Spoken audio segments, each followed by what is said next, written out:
Kardeşimi 2026 Haziran ayı gibi Samsun Bafra cezaevine sürgün edildi. 2018 gibi benim kardeşimin idrar yolu enfeksiyon deyip şikayetleri oldu. Oradan hastalığı başladı.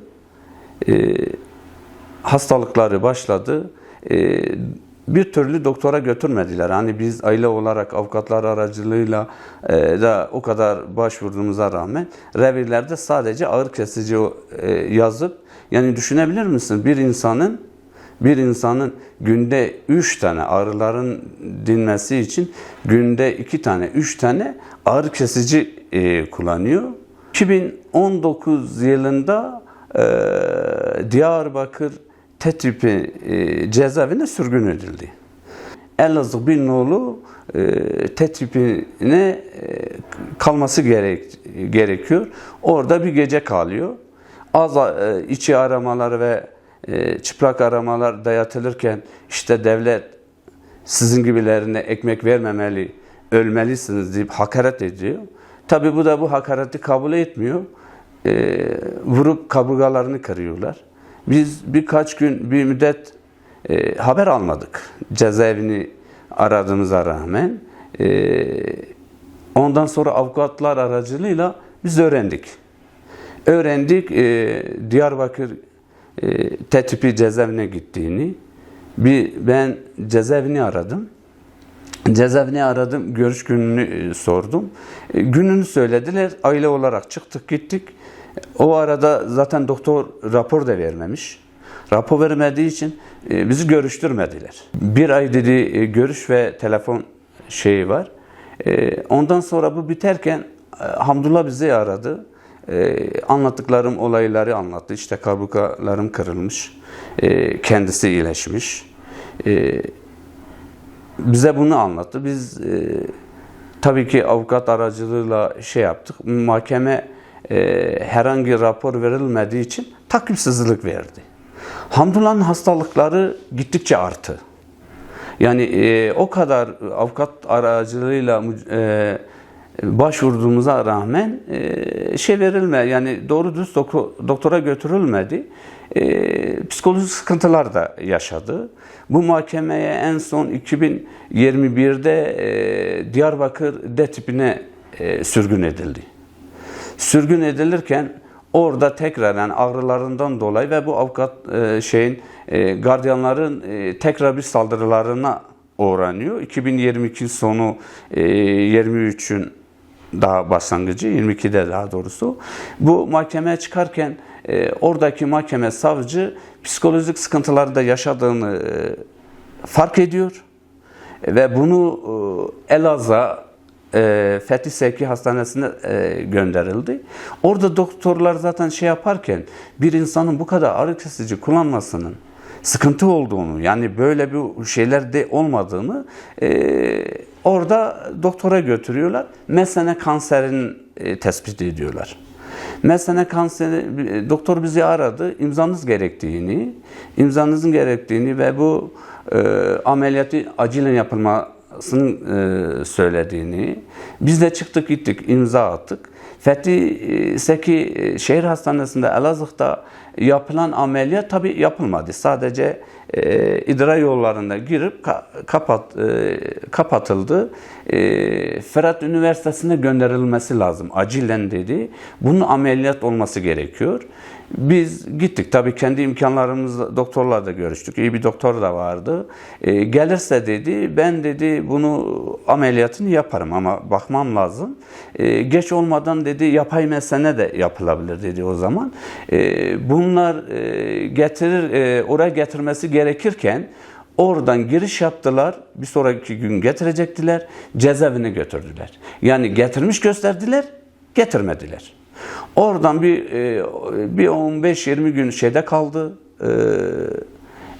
Elazığ Binnoğlu cezaevinde kaldı. Şeye götürmeden, Diyarbakır D-tipi cezaevine götürmeden sürgün edilerek Kırşehir Yüksek Güvenlik cezaevine götürdüler. Tabii bu aralar biz de boş durmuyoruz. Ben şey olarak en-nabız üzerinde doktora gittiğini, ilaç yazıldığını ve neye zaman gittiğini takip ediyorum. Çünkü bize doğru düz bir bilgi verilmiyor. Kırşehir Yüksek Güvenliğine götürürken yani bir 4. ayın 19 2023 tarihinde oraya götürdüler. Verilen rapor diyor ki bu ameliyatı olduğu zaman bu hastanın ağır bir ameliyat olduğunu, cezaevinin şartlarının uygun değildir, kalamaz raporu veriyor. Ondan sonra Kayseri, yani çok geç götürdüler. Yani 7-8 ay geçtikten sonra Kayseri Erciyes hastanesine götürdü. Orada da bir kapalı şey yapıldı. Kapalı bir ameliyat yapıldı. Onları da işte tabii ki biz de Hamdullah ile görüştüğümüz zaman bilgilendiriyoruz. Yapay mesene yapıldığını söylüyoruz. Böyle bir şeyin olduğunu söylüyor. Onlar da diyor ki Ankara ya da İstanbul gibi bir yerde yapılması lazım. Ağır bir ameliyattır diyor.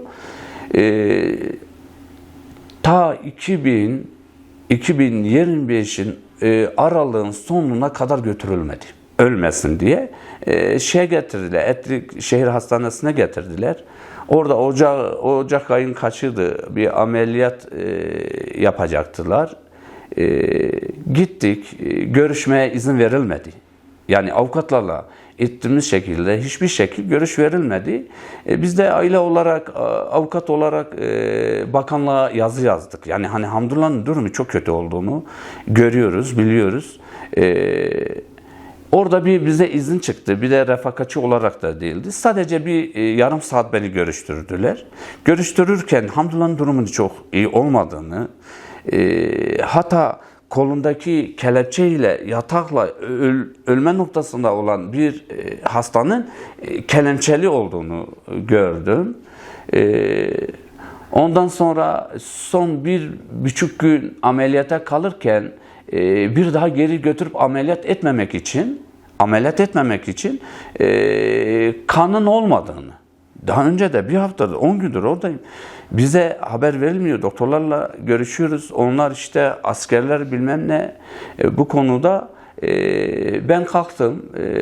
TÜET'ler, insan hakları, partiye, vekillere her şekil dile getirdik. Sağ olsunlar bir seferberlik ilan edildi. Çünkü geri götürecekler. Onlar 10 ünite kan söylediler. Ben 22 ünite kan biz topladık. Ve toplarken de bileğe takılan kanın şey olmasın diye bütün bileklik olan şeyleri yanıma aldım. Yani hani artık görüyorum ki yani amaçları ameliyat etmemeleri. Ameliyat ettiler. Ameliyat ettikten sonra tekrar bir cezaevine götürdüler. Cezaevinde bir kemoterapi daha sonra da verildi. Götürmedikleri için o kemoterapinin süresi geçtiği için o iptal edildi. Baktılar artık Hamdullah'ın cezaevinde öleceğini hissettiler, görüyorlar, gözle görülüyor. İnfaz ertelemesi yaptılar. Tabii ki bize de haber verilmemiş. Hamdullah'ı dışarı çıkarken kendi imkanlarıyla bizi aradı. Amcamın oğlu vardı orada. Ben aradım. Dedim ki Hamdullah çıkmış, sen al. Ben uçak biletini kestim. Çıktım gittim. Dönüşte kendi biletimizi kestik. Hamdullah'ın gerçekten hani ispatı ve tespiti gözle görüp bu ölüyor diye ispat edildi. Şöyle ispat edildi. Biz havaalanına gelirken Nisan'ın 17'siydi.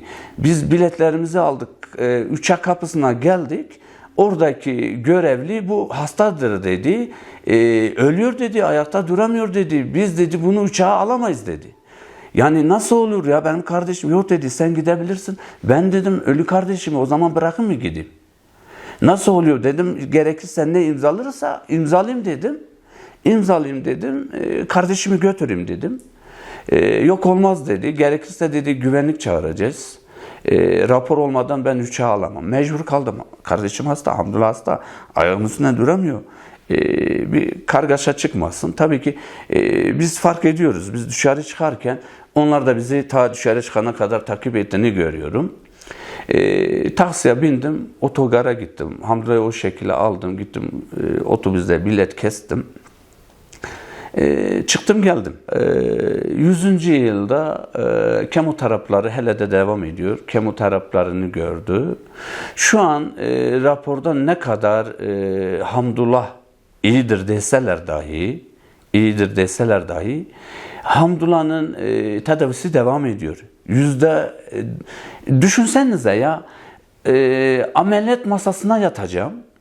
Doktor bana diyor ki, senin %8 kurtulma şansın var. Ben o ameliyat masasına yatar mıyım? Yani %0 demek.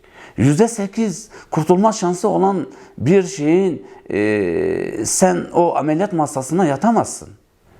Benim kardeşim %92 engellidir. Benim kardeşimin bu raporu biz değil, bunu devlet vermiş.